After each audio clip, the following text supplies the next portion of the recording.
वैसे तो भारत एक लोकतांत्रिक देश है। यहाँ जनता मतदान करके अपने प्रतिनिधि का चयन करती है और जब यही नेता अपने राज्य की जनता को धर्म जाति के नाम पर आंकने लगे, तब उस राज्य में रह रहे अल्पसंख्यक या कोई भी धर्म के व्यक्ति कहां जाएंगे, क्या करेंगे? अपने राजनीतिक भाषण में अभद्र भाषा का प्रयोग करने पर असम राज्य के मुख्यमंत्री हेमंता बिस्वा शर्मा इन दिनों अपने राजनीतिक करियर के सबसे खराब दौर से गुजर रहे हैं। कभी यह नेता बीजेपी के सबसे चहीते नेताओं के नाम से और असम के मुख्यमंत्री के नाम से जाने जाते थे, लेकिन आज इस नेता की पहचान 100 एफआईआर और सुप्रीम कोर्ट के चक्कर लगाने वाले नेताओं में से है। हेमंता बिस्वा का नाम सुनते ही सभी जनता इनको 100 एफआईआर के नाम से जान रही है। इसी के साथ आगे वरिष्ठ पत्रकार डॉक्टर मुकेश कुमार ने कहा, ये विज्ञापन बीजेपी ने जारी किया है, सोचिए कितना हिंसक और नफरत से भरा हुआ है। ये मुख्यमंत्री वहशी बन चुका है। मुकेश कुमार अपनी बातों से बताना चाहते हैं असम के सीएम हेमंता बिस्वा अल्पसंख्यकों से कितनी नफरत करते हैं, असम में रहने वाले लोगों से उन्हें कितनी चिढ़ है। हेमंत बिस्वा शर्मा अपने भड़काऊ भाषण से थमते नहीं हैं। इसके कुछ ही दिन के बाद वह गन लिए हुए 2 मुस्लिम समुदाय के लोगों को शूट करते हुए दिखाई दे रहे हैं।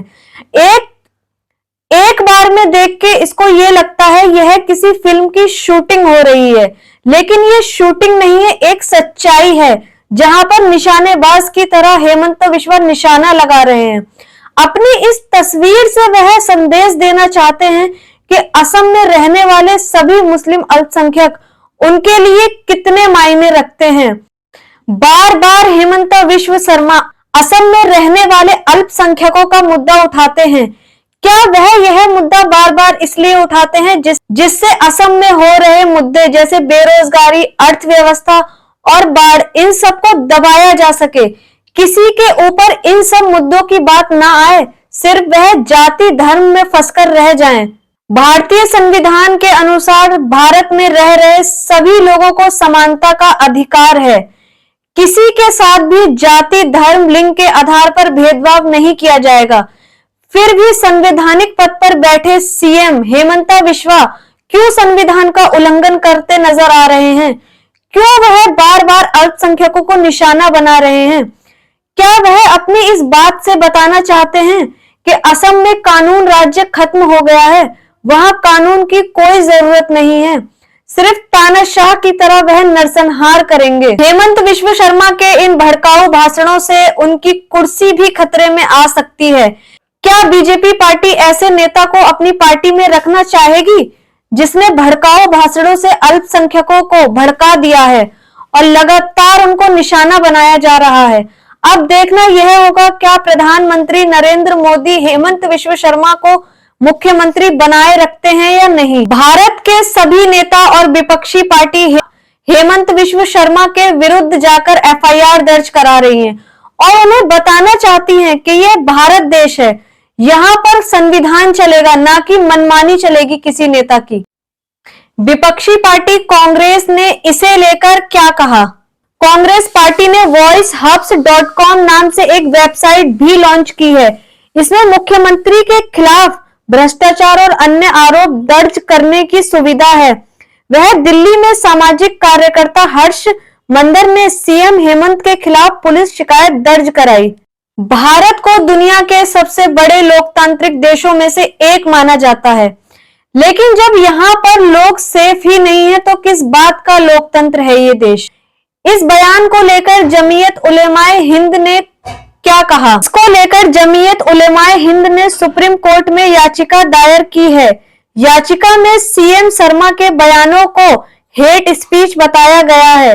साथ ही याचिकाकर्ताओं ने संवैधानिक पदों पर बैठे व्यक्तियों के लिए सख्त दिशा निर्देश तय करने की मांग की है। कांग्रेस सांसद गौरव गोगाई ने सीएम पर कोर्ट के पुराने फैसलों का गलत हवाला देने और नफरत फैलाने का आरोप लगाया है। जमीयत उलेमाए हिंद ने भी हेमंत बिश्वा शर्मा की स्पीच को गलत बताया है। हेमंत बिश्वा शर्मा इन दिनों बहुत बुरे फंस गए हैं। उनके ऊपर 100 से ज्यादा FIR हो रही हैं और लगातार यह संख्या बढ़ती जा रही है। सभी विपक्ष पार्टियां और कई आम जनता भी उनके ऊपर FIR दर्ज कर रहे हैं। अब देखना यह होगा क्या अल्पसंख्यकों को न्याय मिलता है या नहीं।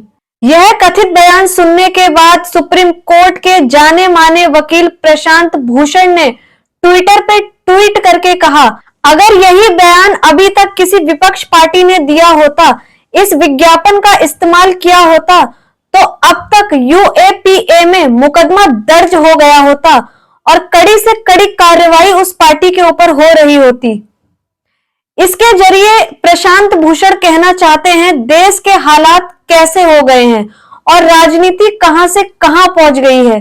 पहले के समय में राजनीति केवल देश को आगे बढ़ाने और अर्थव्यवस्था को सुधारने के लिए की जाती थी और सभी नागरिकों का भला करने के लिए की जाती थी, लेकिन आज के समय में राजनीति केवल धर्म और जाति के लिए की जा रही है। आपकी इस वीडियो पर क्या राय है हमें कमेंट में जरूर बताएं। अगर आपको वीडियो अच्छी लगे तो इसे लाइक करें और चैनल को सब्सक्राइब करें।